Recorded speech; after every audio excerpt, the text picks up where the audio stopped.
Subscribe करें historical TV India YouTube channel को और दबाएं इस बेल आइकन को ताकि आने वाली वीडियोस का अपडेट आपको मिलता रहे।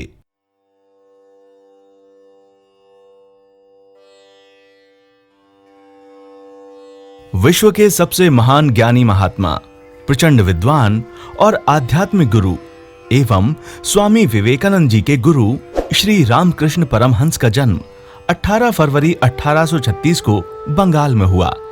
इनके बचपन का नाम गदाधर था। इनके पिता का नाम खुदीराम और माताजी का नाम चंद्रमणि देवी था। रामकृष्ण के माता पिता को उनके जन्म से पहले ही अलौकिक घटनाओं और दृश्यों का अनुभव हुआ था, जिसमें से उनके पिता खुदीराम ने एक सपना देखा था, जिसमें उन्होंने देखा कि भगवान गदाधर, जो भगवान विष्णु के अवतार में थे, उन्होंने कहा कि वे उनके पुत्र के रूप में जन्म लेंगे। उनकी माता चंद्रमणि, उनको भी एक ऐसा ही अनुभव हुआ था। उन्होंने शिव मंदिर में अपने गर्भ में रोशनी प्रवेश करते हुए देखा था। गदाधर जब 7 वर्ष के थे, तभी अल्पायु में ही उनके सिर से पिता का साया उठ गया। ऐसी विपरीत परिस्थिति में पूरे परिवार का भरण पोषण करना कठिन होता चला गया। जीवन में आर्थिक कठिनाइयां आईं, लेकिन बालक गदाधर का साहस कम नहीं हुआ। उनके बड़े भाई राम कुमार चट्टोपाध्याय, जो कलकत्ता में एक पाठशाला के संचालक थे, वे गदाधर को अपने साथ कोलकाता ले आए। रामकृष्ण का अंतर्मन बहुत ही सहज और विनयशील था। वो हमेशा अपने कार्यों में लगे रहते थे। श्री रामकृष्ण परमहंस की स्वामी विवेकानंद जी से मुलाकात। स्वामी विवेकानंद की श्री रामकृष्ण परमहंस से पहली मुलाकात सन 1881 के अंतिम दिनों में हुई थी। जब विवेकानंद जी पहली बार श्री रामकृष्ण से मिले तो उनसे पूछा कि क्या आपने भगवान को देखा है। स्वामी विवेकानंद के सवाल के जवाब में रामकृष्ण ने कहा कि हाँ, मैंने भगवान को देखा है, ठीक उसी तरह जैसे मैं तुम्हें देख रहा हूं। उनके जवाब से विवेकानंद इतने प्रभावित हुए कि ये रामकृष्ण के पास अक्सर जाने लगे और उनसे सवाल करके अपनी जिज्ञासा शांत करने लगे।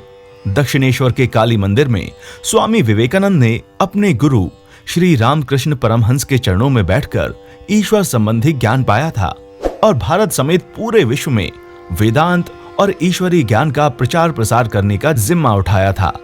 अपने गुरु की आज्ञा का पालन करने के लिए स्वामी विवेकानंद ने धर्म को जीवन का अंग बनाकर जीवन जीने की प्रेरणा दी थी। उनका मानना था कि जीव सेवा से ही ईश्वर सेवा है, क्योंकि ईश्वर सभी जीवों के हृदय में निवास करते हैं।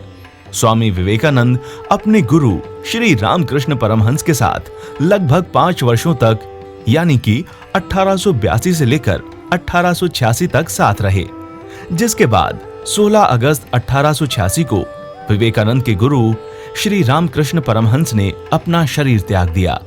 किंतु शरीर त्यागने के बाद भी श्री रामकृष्ण परमहंस विवेकानंद के साथ हमेशा मौजूद थे। इस बात को खुद स्वामी विवेकानंद ने स्वीकार किया है। शास्त्रों के अनुसार जो योगी निर्विकल्प समाधि की अवस्था तक पहुंच जाते हैं, वे जन्म मृत्यु के बंधनों से मुक्त हो जाते हैं। श्री रामकृष्ण परमहंस के शिष्यों ने उन्हें ईश्वर के अवतार के रूप में मान्यता दी है। स्वामी विवेकानंद द्वारा शुरू किए गए श्री रामकृष्ण मिशन के मठों और मंदिरों में श्री रामकृष्ण परमहंस की आज भी प्रतिदिन पूजा की जाती है। स्वामी विवेकानंद ने श्री रामकृष्ण परमहंस के बारे में एक बार कहा था कि यदि वे चाहें तो अपनी दृष्टि मात्र से ही एक क्षण में हजारों विवेकानंद पैदा कर सकते हैं। श्री रामकृष्ण परमहंस का हृदय जो था, वो एक पवित्र भक्त का हृदय था और उनकी बुद्धि ब्रह्मज्ञानी का मस्तिष्क था। श्री रामकृष्ण परमहंस का विवाह श्रीमती शारदा देवी से हुआ था, किंतु वे विवाह के बाद भी जीवन पर्यंत सन्यासी और ब्रह्मचारी बने रहे। गुरु रामकृष्ण परमहंस की मृत्यु। रामकृष्ण परमहंस जीवन के अंतिम दिनों में समाधि की स्थिति में रहने लगे थे। तब उन्हें उनके शिष्य ठाकुर नाम से पुकारते थे। जीवन के अंतिम चरण में वो बहुत ही खुश रहने लगे थे, मानो कुछ हुआ ही ना हो। वो हमेशा हंसते रहते थे। लेकिन एक दिन उनके गले में सूजन आई। गले में सूजन को जब डॉक्टर्स ने कैंसर बताकर समाधि लेने और बातचीत करने से मना किया, तब भी वे मुस्कुराए।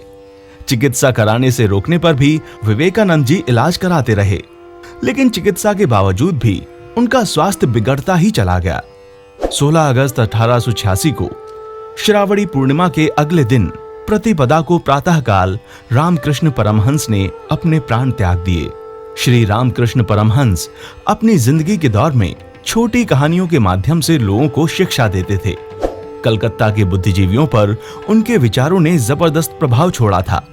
हालांकि उनकी शिक्षाएं आधुनिकता और राष्ट्र के आजादी के बारे में नहीं थीं, लेकिन फिर भी उनसे काफी लोग प्रभावित होते थे। उनकी शिक्षा आज भी जातिवाद एवं धार्मिक पक्षपात को नकारती है। रामकृष्ण जी के अनुसार ही मनुष्य जीवन का सबसे बड़ा लक्ष्य है उनका ज्ञान।